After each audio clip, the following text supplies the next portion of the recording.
Baylor football the last 18 months has just been pretty horrific, with all these allegations and charges of players, sexually assaulting students on campus, which, again, not a good look at all.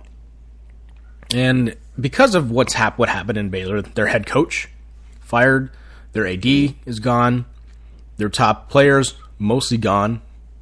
So it left Baylor in shambles, although they did play well. I think they won about 7 or 8 games this season, even without a lot of their players, and still managed to hold up water for the season.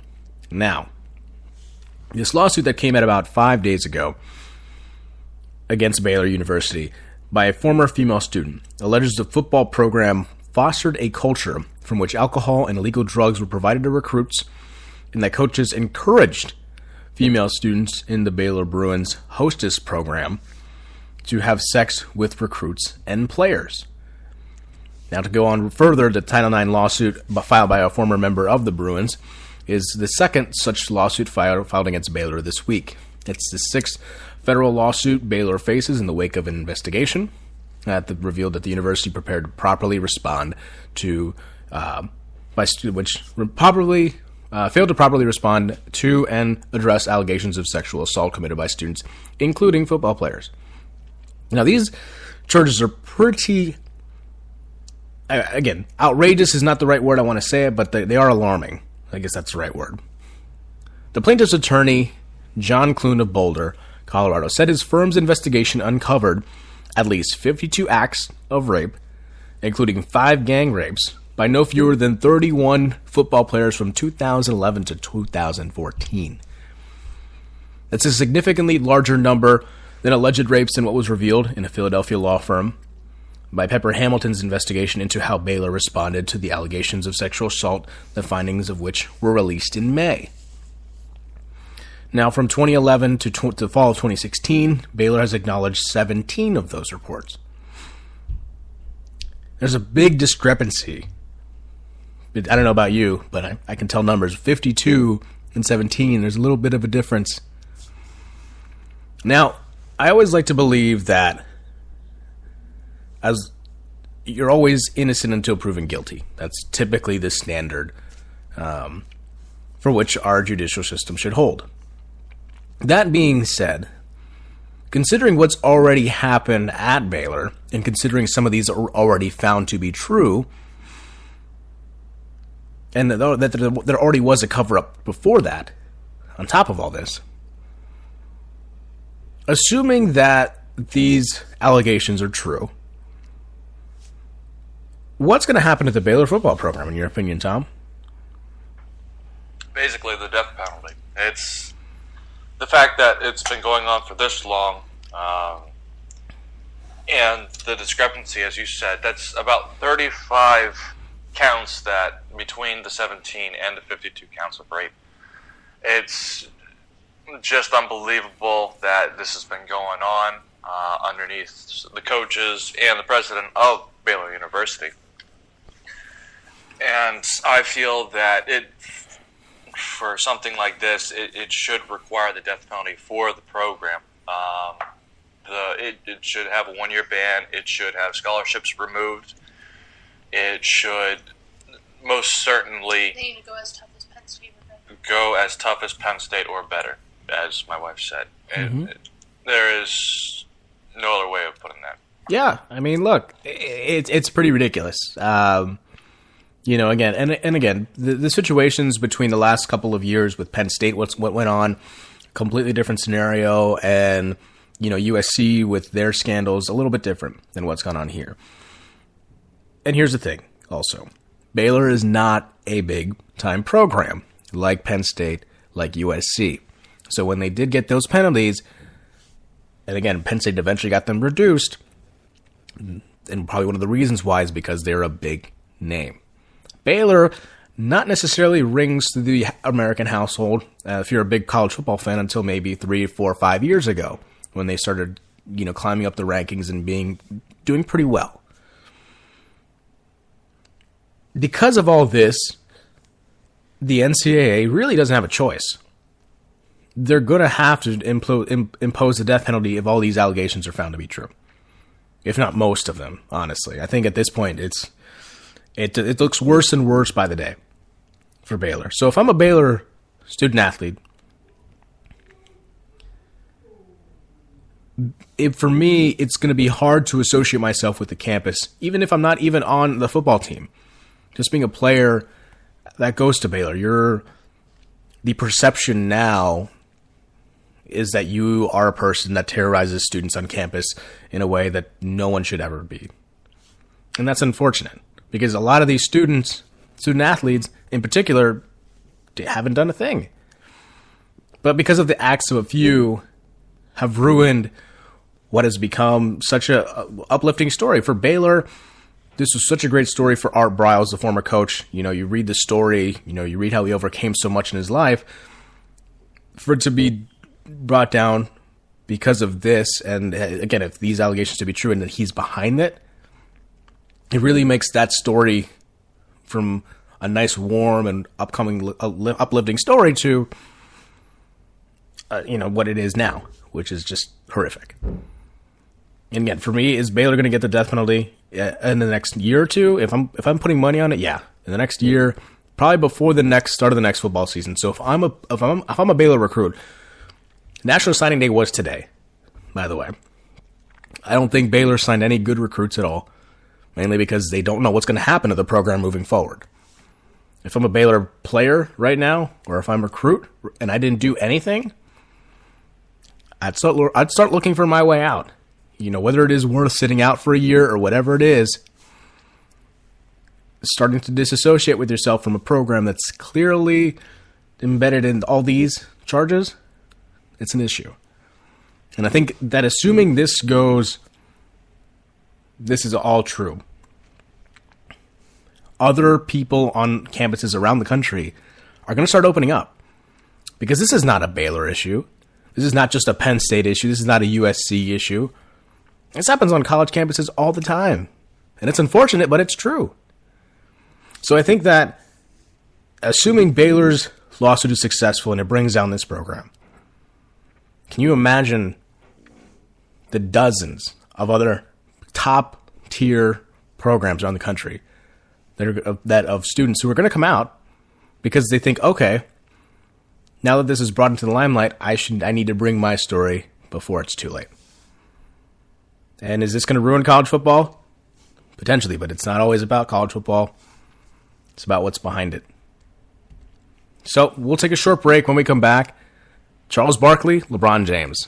A lot of face-offs. Goodell and Trump, Charles Barkley and LeBron James. If only Celebrity Deathmatch was brought back, right, Tom? That'd be pretty dope. That would be fun. That'd be fun. All right. So here we have some more music. Here is Running Wild on the Spicy Sports Show with Sam Stone and Tom Crane on Spreaker Radio.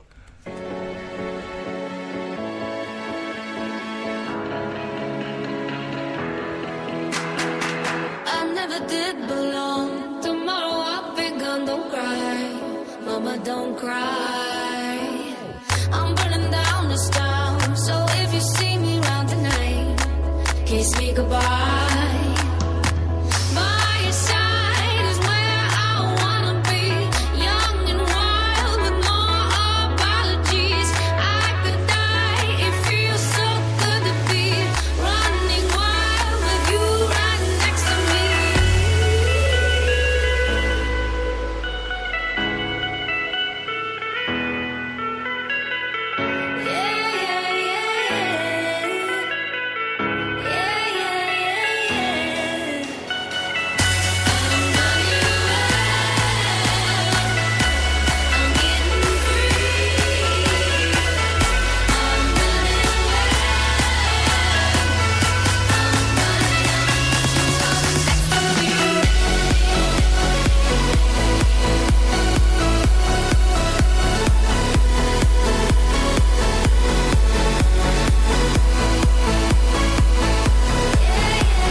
And welcome back to the Spicy Sports Show with Sam Stone and Tom Crane, coming to you live from Portland, Oregon and Lancaster, Pennsylvania. It's about 4:52 on the West Coast, so 7:52 on the East Coast. So, we're easier transition of a topic. Charles Barkley and LeBron James.